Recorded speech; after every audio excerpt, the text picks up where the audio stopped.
Ẹ kú dédé àsìkò yìí o. Ìròyìn lérèfé la mú wá sí etí ìgbọ́yín. Orúkọ mi ni ìyáàfin Lydia Ògbófálẹyẹ.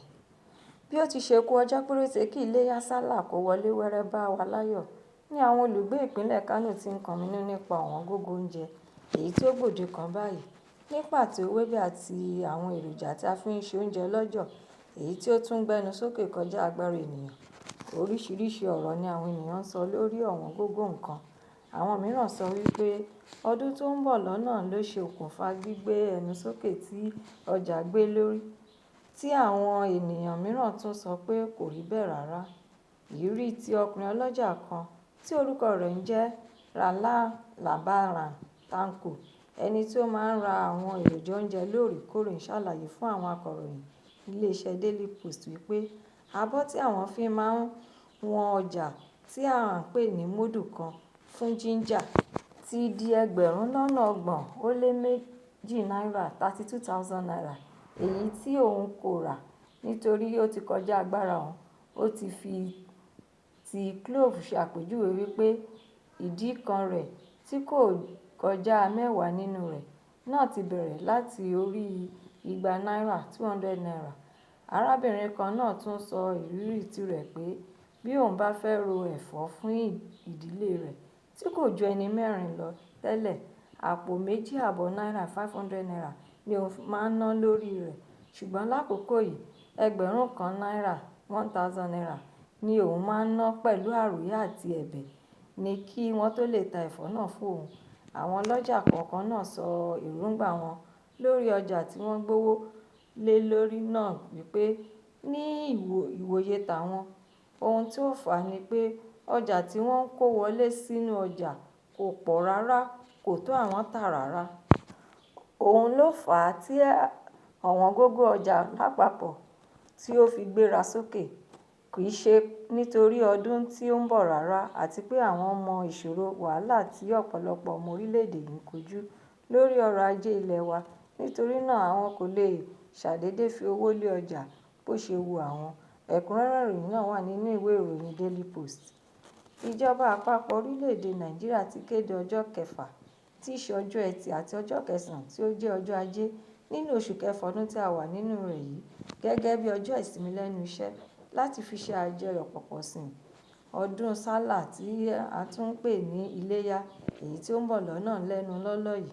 Mínísítà fún ọgbẹ́ inú Interior Minister Dókítà Olúbùnmi Túnjí-Òjó ni ó kéde àwọn ọjọ́ méjèèjì yìí.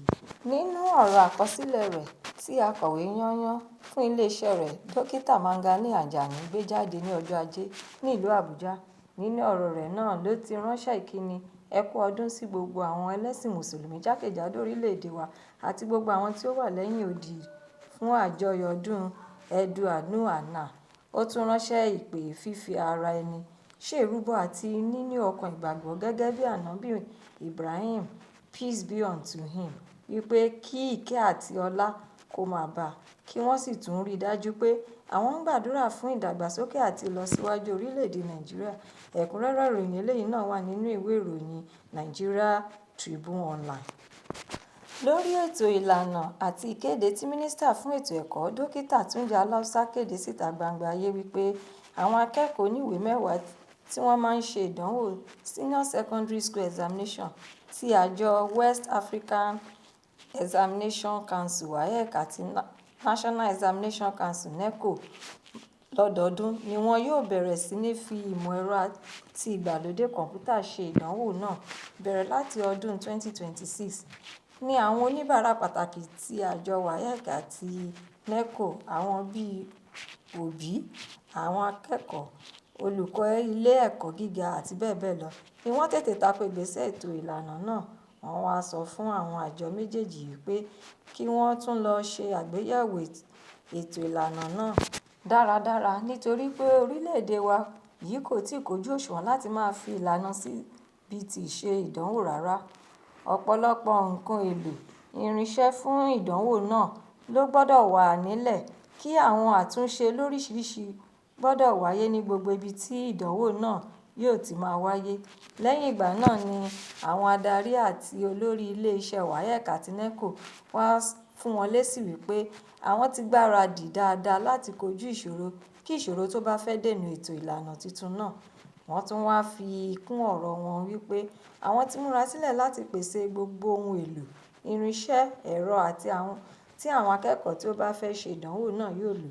Ọ̀rọ̀ wọn yìí jẹyọ nínú ìpàdé tí wọ́n ṣe lórí ẹ̀rọ ayélujára Zoom meeting, èyí tí àwọn Education Writers Association of Nigeria (EWAN) gbé kalẹ̀ tí wọ́n sì tún pe àkọlé rẹ̀ ní CBT for SS. Is Nigeria ready? Ìtumọ̀ rẹ̀ ni pé ṣé orílẹ̀-èdè Nàìjíríà ti ṣetán?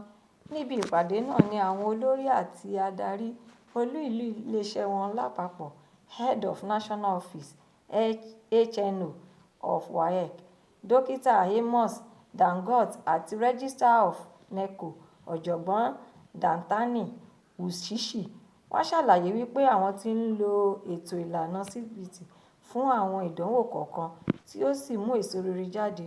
Ohun kan tí ó kàn kù fún àwọn ni pé kí àwọn lọ tẹra mọ́ iṣẹ́ tí àwọn ṣe lórí ètò ìlànà náà.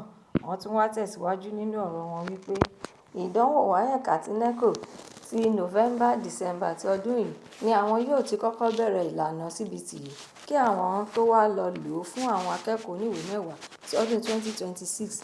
Ìròyìn tún wá sọ di mímọ̀ fún gbogbo ènìyàn wípé ètò ìlànà náà jẹyọ nígbà tí Mínísítà fún ètò ẹ̀kọ́ lọ ṣe ìbẹ̀wò àti àyẹ̀wò sí àwọn ilé ìwé tí àwọn akẹ́kọ̀ọ́ fẹ́ lò fún ìdánwò ìgbaniwọlé sí àwọn ilé ẹ̀kọ́ gíga, èyí tí ó wáyé nínú oṣù kẹrin April ọdún tí a wà nínú rẹ̀ yìí. Níbẹ̀ ni ó ti pinnu rẹ̀ pé ètò ìlànà tuntun náà ni àwọn yóò máa lò fún ṣíṣe ìdánwò WAEC àti NECO. Ẹ̀kúnrẹ́rẹ́ ìròyìn náà wà nínú ìwé ìròyìn Vanguard. Ìròyìn Lerefe Toni kò ní jù báyìí lọ. Ẹ ṣé tí ẹ̀ ń tẹ́tí gbọ́ mi. Ẹ pàdé mi fún àkọ́tun ìròyìn Lerefe mìíràn lọ́la láṣẹ Èdùmàrè. Ẹ má ṣe aláìlọ kàn sórí YouTube channel ti Ìròyìn Lerefe kí ẹ sì tún subscribe kí ẹ bá lè máa ní àǹfààní láti máa gbádùn rẹ̀ síwájú àti síwájú sí i. A kú ọdún o, àṣèyí ṣàmọ́dún, ẹ tún máa yáṣẹ́ o, ó dàbọ̀.